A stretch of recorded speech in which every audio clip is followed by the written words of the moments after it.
He's probably been told a few times not to keep going. Yeah, but you look at him now, like he's healthy. He's fine. He can do it. It's not like a doctor has said like, look, your heart's under so much strain because you've been taking steroids and this and this and that, and you don't do it anymore. I guess. You I know? don't know. I kind of took it more as like this is his last match. It's his swan song. It's his final move in his final match before he gets his final pop. And I don't know. I just took it as I didn't necessarily see it as like Ram Jam. Well, no, because I mean, for me, it's like you hear that heartbeat in the background, and you're just like, oh shit. True. And then screen goes to black, and there's just silence. That's true. That's a good point. So like what they did.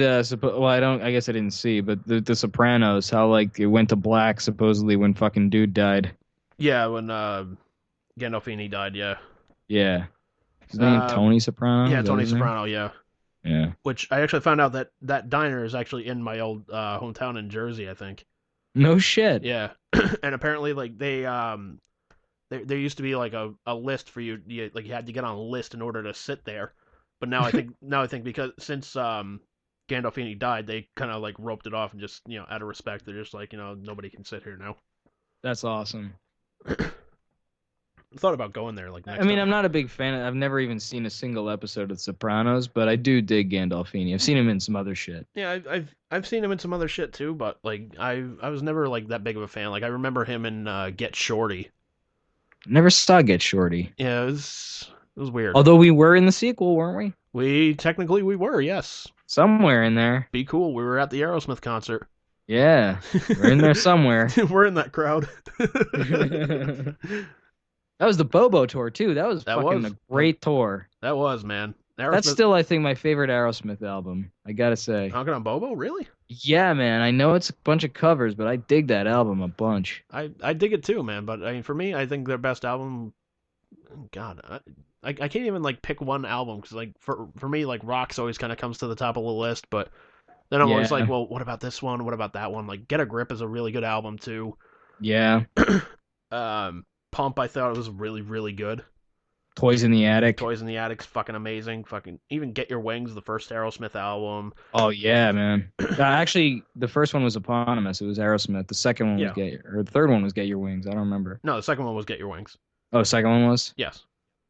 Don't fuck with me. I know what my Aerosmith history here.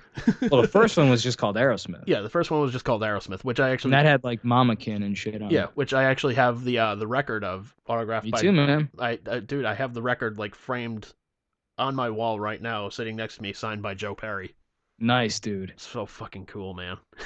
Like the vinyl copy? Yeah, vinyl copy of it, man. Sweet, man. Like, the packaging of it, it's a little beaten up and whatnot, but I mean... I got it framed and whatnot, and it's autographed by Joe Perry. I'm just like, fuck it, that's enough for me. I'm not gonna fucking sell the damn thing. Yeah, seriously. Who cares if it's a little beat up? Yeah.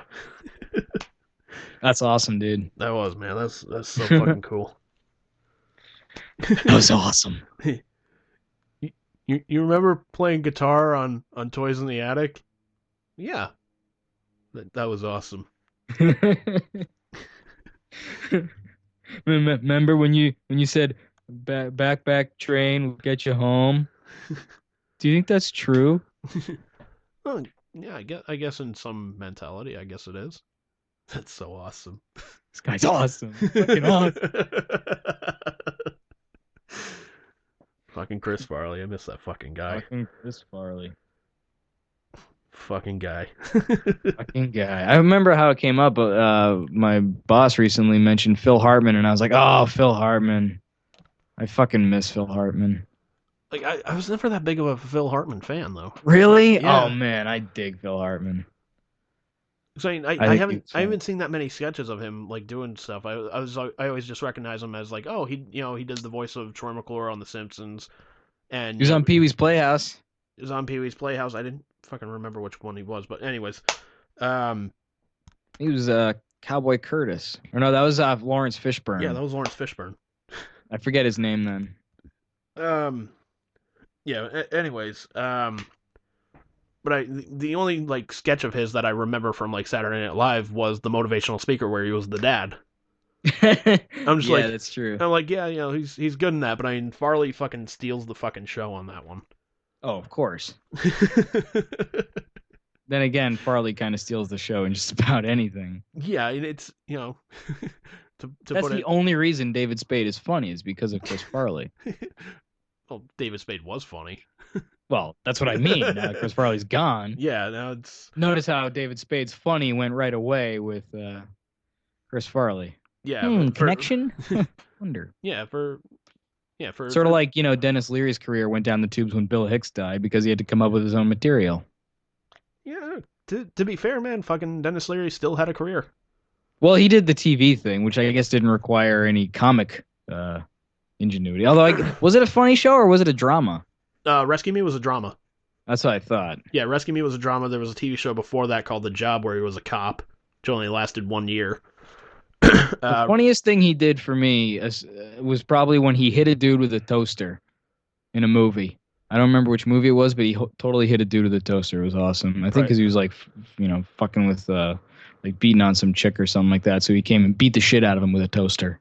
Huh. It's great. I'm trying to think. Well, no, because he also did the voice of I forget the cat's name, but the Ice Age movies. Oh yeah. He also did that. So I mean, he's got voiceover work. He did Rescue Me, which won numerous awards, which he wrote and fucking he pretty much wrote or co-wrote every episode.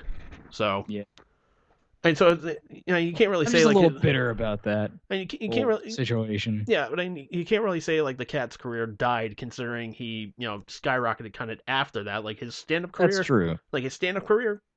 Yeah, you could debate that one. Because, but then again, a lot of people's stand-up career was like that. Because I mean, like Letterman and Conan and Leno, those guys were all stand-up comedians before they were talk show hosts. Well, Conan was also a writer on The Simpsons before he was a talk show host. Was he really? Yeah, you remember the episode about the monorail, like Springfield getting the monorail? He wrote that episode. He did? Yeah, he was actually the only. Not only that, he was the only writer who didn't come back to write for the movie. No shit. Yep. Huh. The more you know. I don't know. I've never really given that much of a shit about The Simpsons, in all honesty. Neither have I. Like I've kind of gone back and like watched some of the newer episodes. I'm just like, all right, you get like one laugh here and there, and it's kind of the same thing with Family Guy now. So it's yeah. I don't know. Like I tuned out of Family Guy a long time ago. I still try and catch Family Guy every now and then, but it's like they really don't advertise when the fuck it's on. So like I have to catch it on demand. Like the only like real new show that I kind of started digging was the new Muppet Show. Actually, believe it or not. Oh, I didn't even know they had a new Muppet Show.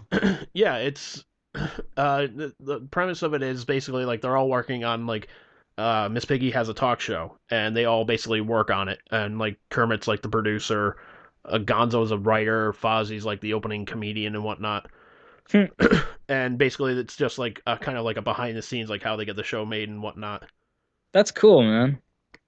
And like is that where the whole uproar about like Kermit's new chick came from? Yeah, cause him and Piggy broke up in the storyline, so Kermit's like dating somebody else, which I always thought was fucking hilarious. Like feminists are like, how could he's dating a younger and skinnier girl and blah blah blah. And everybody else is just like, so it was okay when Piggy was beating the shit out of him for no fucking reason.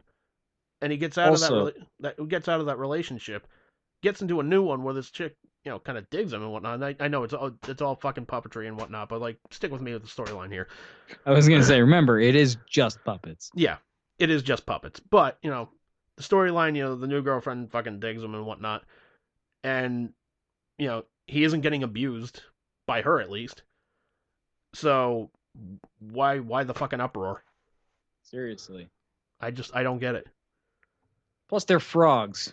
Even if you don't want to accept that they're fucking puppets, they are frogs. They're the frogs and pigs. Oh yeah, frogs and pigs. Yeah, but like some of the humor is a little more adult now, which I'm just like, all right, I kind of dig that little adult dig, if you will. Yeah. Like there was one episode, Kermit, he convinces Fozzie to live out his dream of like going to Hollywood and writing a movie and whatnot. So he goes to the woods for inspiration and whatnot. and like sees like food hanging in a tree. He's like, well, that's a kind of a weird place for people to put food and whatnot. But all right, he starts trying to jump for it. He gets shot with tranquilizer darts and whatnot. So Kermit has to like go to the ranger station to pick him up and just be like, look, I was just kind of, I didn't want to hurt your feelings and whatnot. So, and Fozzie looks at him. He's like, Kermit, why is everything just spinning around right now? He's like, oh, trust me, I know how you feel. I licked my cousin once and the wall started melting.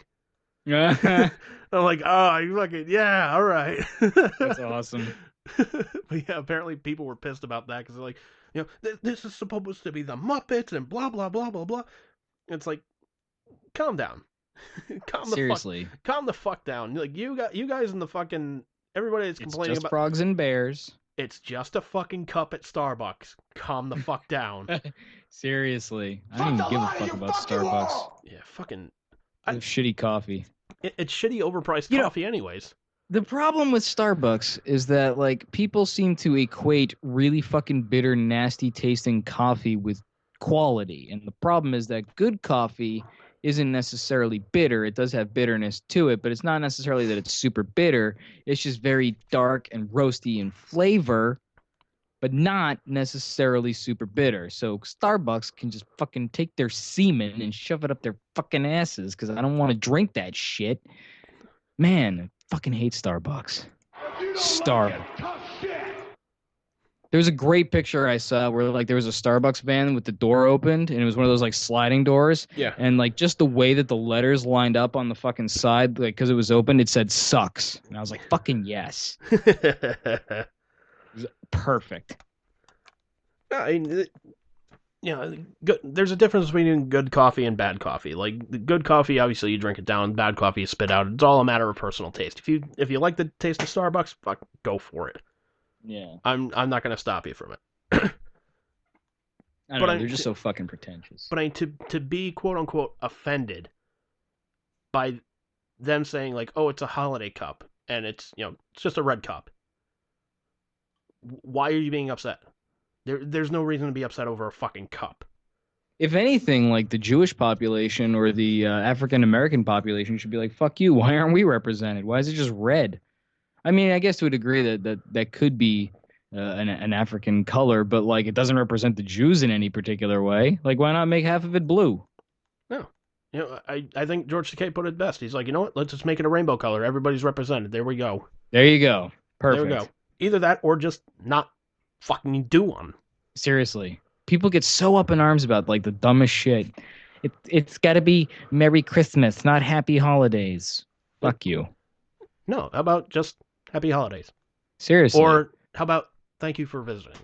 Yes. Or if someone does say like, even if someone does say Merry Christmas, I mean, don't correct them and be like, it's Happy Holidays, What if I don't believe in Christmas? Like, just fucking deal with it. Like, they'll be like, I'm blah. Like, just say about, or like if someone's like, Happy Hanukkah. All right, fuck it. Happy Hanukkah. I'm not Jewish, but whatever. Yeah, whatever. You're apparently Jewish because you're wishing me Happy Hanukkah, so fuck it. Happy Hanukkah back to you. Yeah, fucking rock the menorah, motherfucker. Why not? And if someone's like, Happy Kwanzaa, I'll be like, clearly you're blind, but Happy Kwanzaa to you. Yeah, whatever, man. Happy Kwanzaa. Rock that shit. Yeah. I mean, it's just a matter of common courtesy, I think. Like, don't get so up in arms about the words. It's just the intent of people, that's important.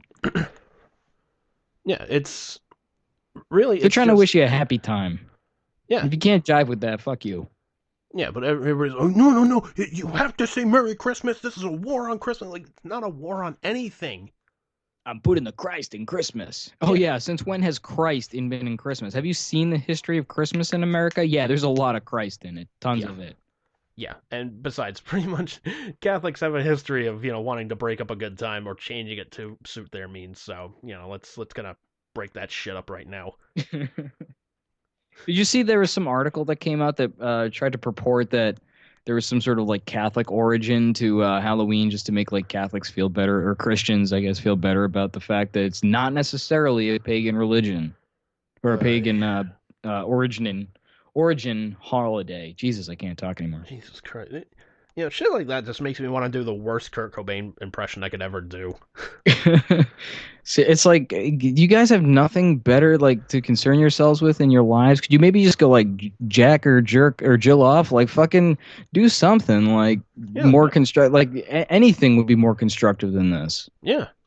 Shove your finger into an operating blender. That's more constructive than you getting up in arms about the origin of